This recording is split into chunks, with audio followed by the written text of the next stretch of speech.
яг нарийн ярих юм бол бас өмнө нь л асуудал шүү дээ. Энэ бол ер нь хэцээчтэй тий. Ерөнхийдөө залуучуудыг жоохон дэмжиж өгөх юм бол энэ ч биднээс заавал байгаад их шаардлага алга байна тий. Монголдо очиход бас тодорхой хэмжээнээс сая 500 авч чаддгүй маа гэхэд нэг хар ажилт нэг 700-800 долларыг авдаг ч юм уу тий. Энэ хэмжээний ажлын байр бол Монголд олцсондоо байгаа хаа. Энийг жоохон бодож үзээсэй гэж боддог л доо. Энд сурж байгаа оюутнууд маань би бодохдоо Монголд байхгүй тэр ажлын байрыг бий болгох гээд өөрөө ирээд ингээд сурчдаг. Эргээгээд Монгол руугаа очихоор нөгөө яг мэрэгжлийнхэн дагуу ажлын байр бол угаасаа Монголд байдаггүй. Тэгэхээр залуучууд маань мэрэгжлээ буруу сонгоод ирээд байгаа юм шүү. Тэр тал бол үнэ. Тэ ялангуяа нэгэнтэй тийм тууширдаг ч юм уу те. Нэг нь эдийн засаг, нэг нь хуульч гэхээр л заавал нэг бие биенээ гадагдаг. Миний хувьд хүний өөрийнхөө үзэл бодлоор бол энэ Солонгосын нарийн кейс одоо те инженер энэ чиглэлээр сурах юм бол дараа хэдэн жилийн дараа Монголд очиход ажлын байр бол байгаа шүү гэдгийг дараа ирэх залуучуудтай бас хэлмээр байна. Тэ.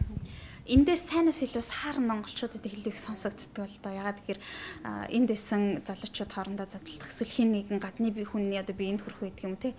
Тэгээ ягаад ер нь яг ийм муу илүү бид нар сонсогдоод идэх юм бол монгол залуучууд эсвэл ийм хинэггүй танхаа байна уу? За энэ ер нь бол гэхдээ яг хувь хүний ухамсарын асуудал байдаг байх гэж боддог л доо. Гэхдээ ер нь бол энэ ч байгаа залуучууд маань угаасаа тийм зодоонуудыг хийдэг гэж бол би хэлж чадахгүй. Яг хүний нутагта дасан цогцож чадахгүй тий. Мэдээж тэр хүний дотоод яг тийм шал өөр орчинд очиж байгаа байхгүй. Та нас өнөөдөр бол зүгээр солонгосын гэрэл гэгээтэй талыг хардаг баг. Яг очиод ингээд үзэх юм бол ажлын орчин ямар байдгүй тий. Ямар хүнд орчинд ажилдгүү тий. Ямар бохир байдгүй.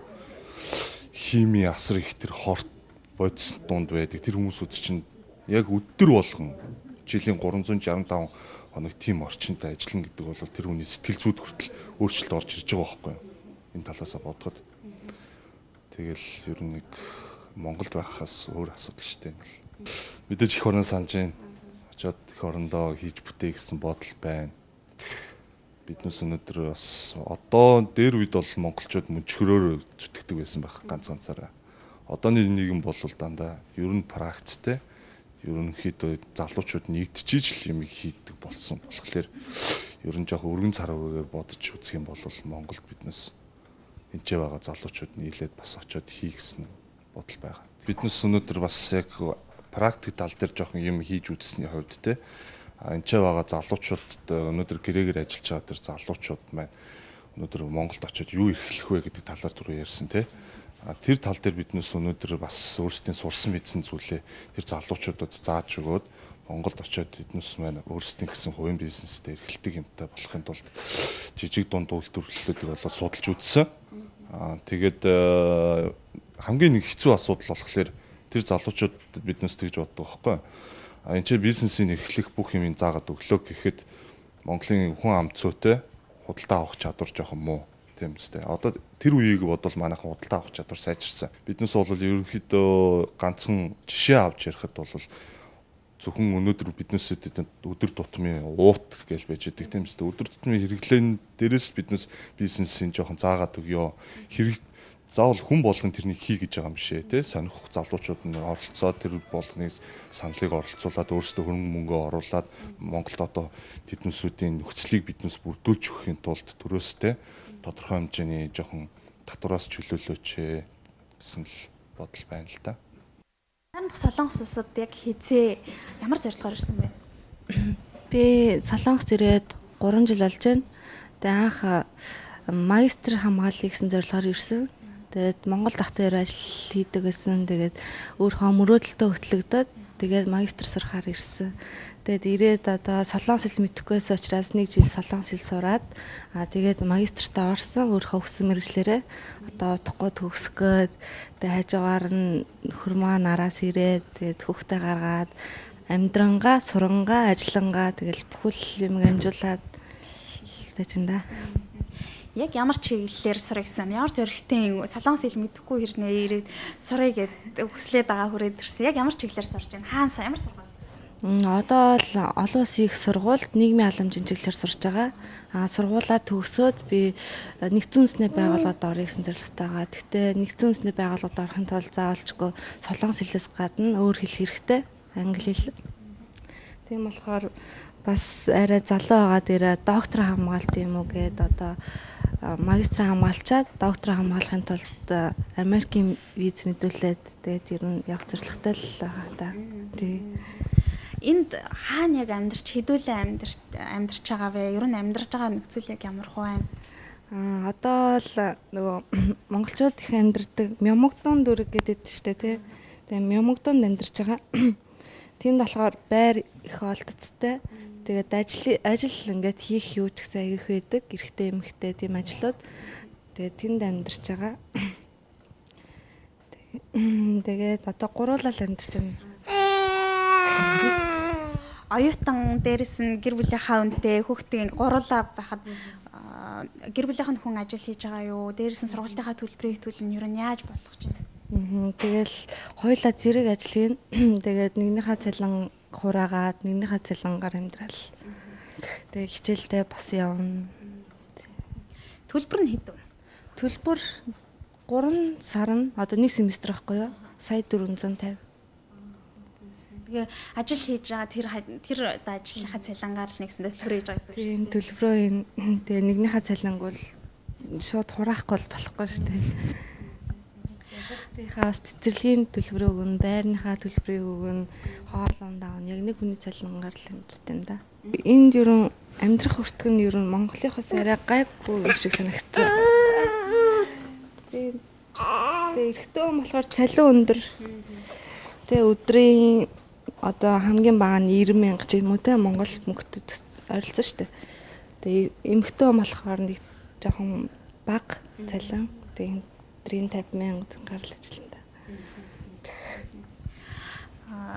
Эх орондоо байснаас илүү энд байх нь ер нь яг юугаараа ялгаатай юм чамд ер нь юу гэж бодогддог? Энд бол зүгээр айгу амьдрахад бол ер нь боломжийн. Тэгтээ эх орныг яаж гүйцэтгэв те. Тийм сурахад бол үнэхээр сайхан. Тийм сурах боломж зөндөө цаанаасаа хангам цайтай айгу гоё тэр. Монгол улс маань ийм болчоосоо тийм бол бүгд л сайхан амьдрал бүх нөхцөл нь бүрдээд ийм болох нэ гэж бодож байгаа юм байдгүй.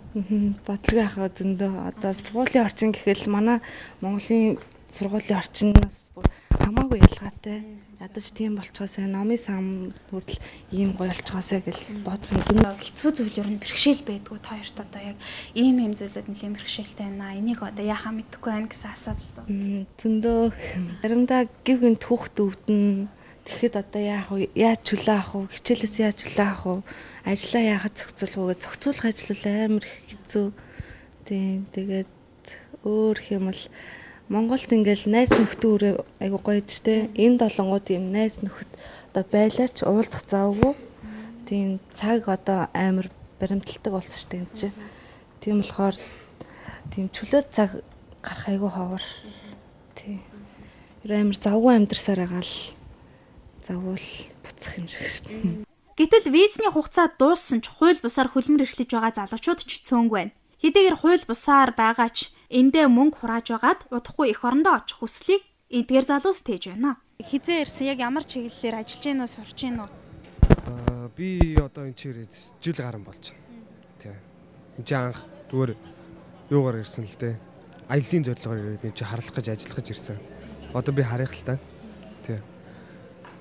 Тэгээд энэ чи ирээд надад бол дээрдсэн юм бол байгаа. Тий. Тэмхүүлээ. Сартаа ер нь хэд орчим төгрөгийн цалин олж юм бэ? Яг ямар чиглэлээр ажиллах? Юу цагийн ажил хийж гин үү? Эсвэл газар зүгээр ажиллаж гин үү? Цагийн ажил чинь үйлдвэрийн ажил чинь. Сардаа би бол 2 сая гаруй олдог. Яг үнцэн ажиллаа хийгээд тэгээд үйлцэн ажиллаа арбайт хийгээд тэгж явдаг. 2 сая Монголд бол 2 сая төгрөг бол яаж ч ажиллаад байгаа нэг сартаа бол олж чадахгүй шүү дээ. Тэгэхээр энэ их мөнгийг олж байгаа дээрс нь өөрөө хууль бусаар байж байгаа юм чи яг юунд хуримтлуулж чинь гэрлүүгээ явуулж гин үү? Энд өөрийнхөө амьдрал бүрэн зарцуулж ирэн чадж гин үү?